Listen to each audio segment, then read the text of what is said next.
Imagine a decision that's been considered final for years, suddenly being thrown into question. That's exactly what's happening in North America's defense world right now. Canada, long assumed to be locked into the F-35 fighter jet program, is quietly reassessing its path. And the reason isn't just technical. Sweden, a country most people think of as neutral or small in military terms, has stepped boldly into the conversation. It's not a casual suggestion or routine industry pitch. Sweden's defense officials are offering Canada an alternative that could reshape the country's Arctic defense, its industrial independence, and even the balance of power in the north. Picture this: tense briefing rooms in Washington, where Pentagon planners are suddenly recalculating assumptions, and strategic offices in Ottawa, where Canadian decision-makers are weighing a choice that could determine the future of the country's air power for decades. This isn't just buying planes. It's a discussion about sovereignty, operational independence, and who ultimately controls the ability to defend the world's largest northern frontier. What makes Sweden's move so shocking is how it challenges the idea that Canada's path was predetermined. For years, the F-35 seemed like a done deal, technologically advanced, interoperable with the United States, and politically safe. But now, a new possibility has appeared, one that promises more than just jets. It promises freedom to operate in the Arctic on Canada's own terms, and that's a conversation no one in defense circles expected to reopen.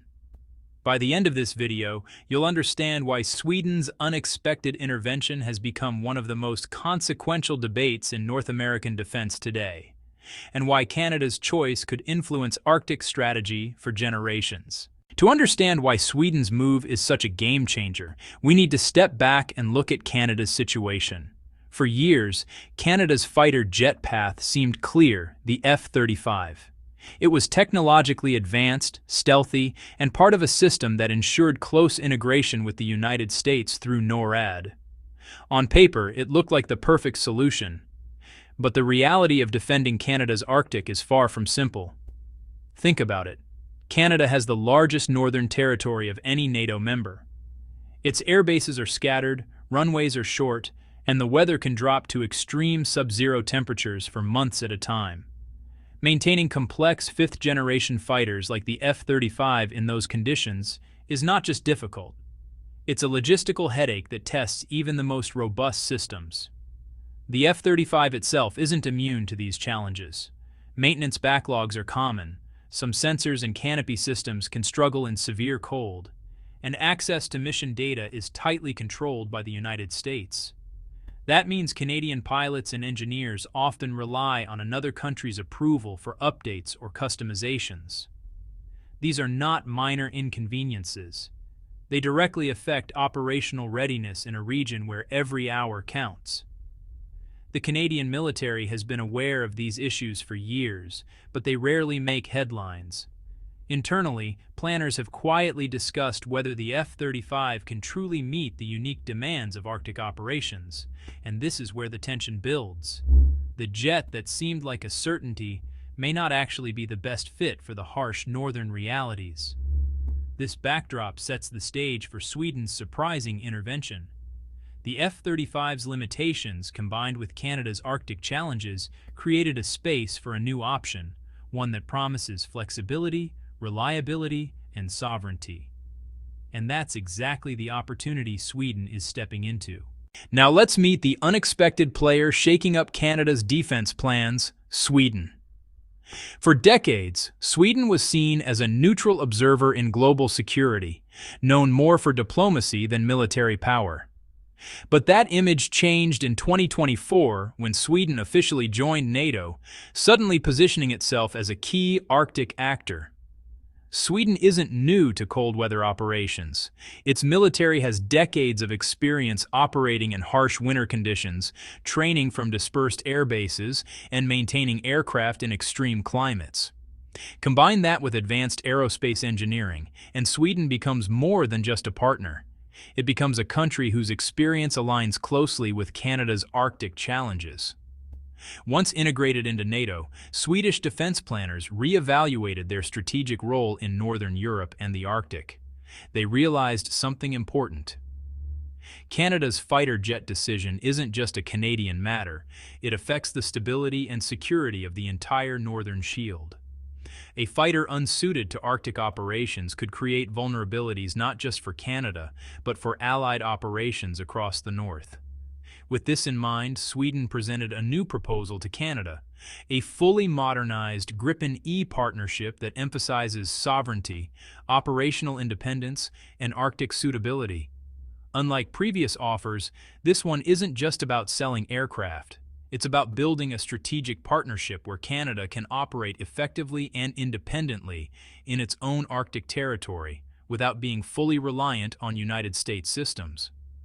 Sweden's move is deliberate, thoughtful, and strategic.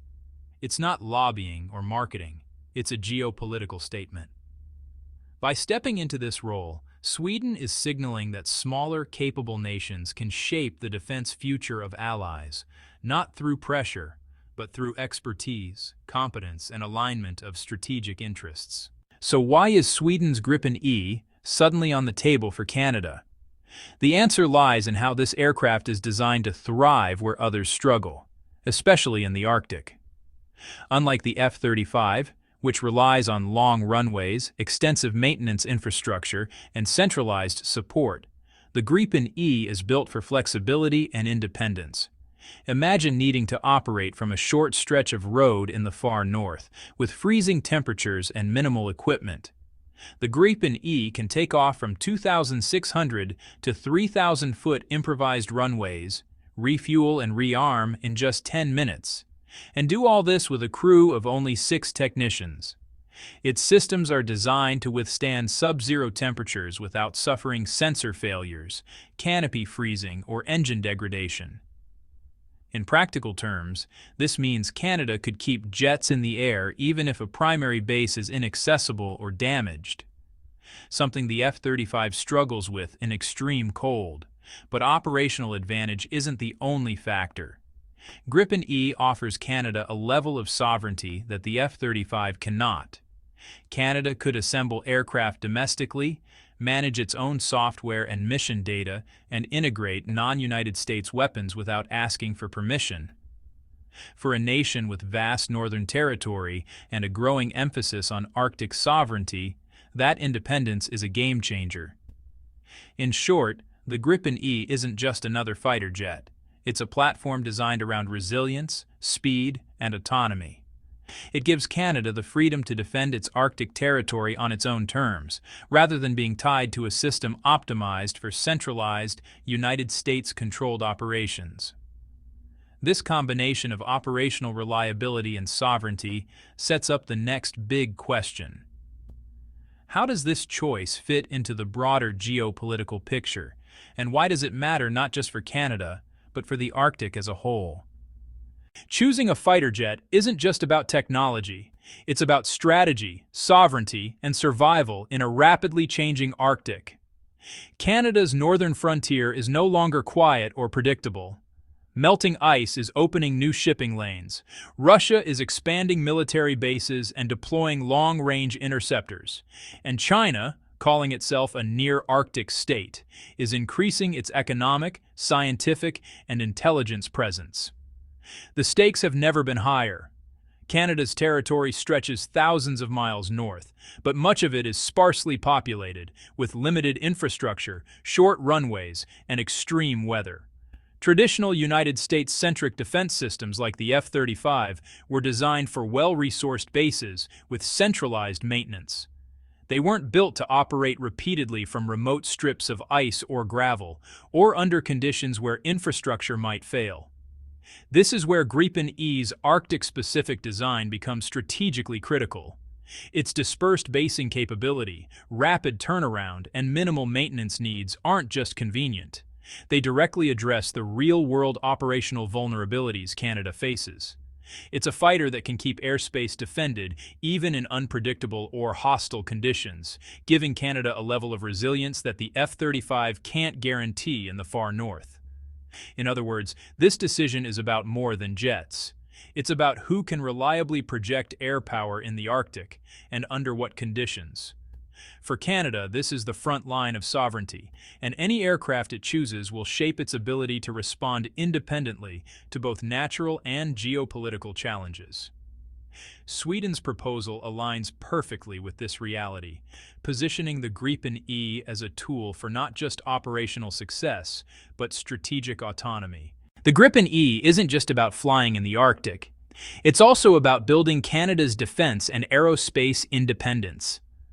Unlike the F-35, where much of the work share is limited and tightly controlled by United States contracts, the Gripen program offers Canada the chance to participate fully in aircraft production, software development, and upgrades.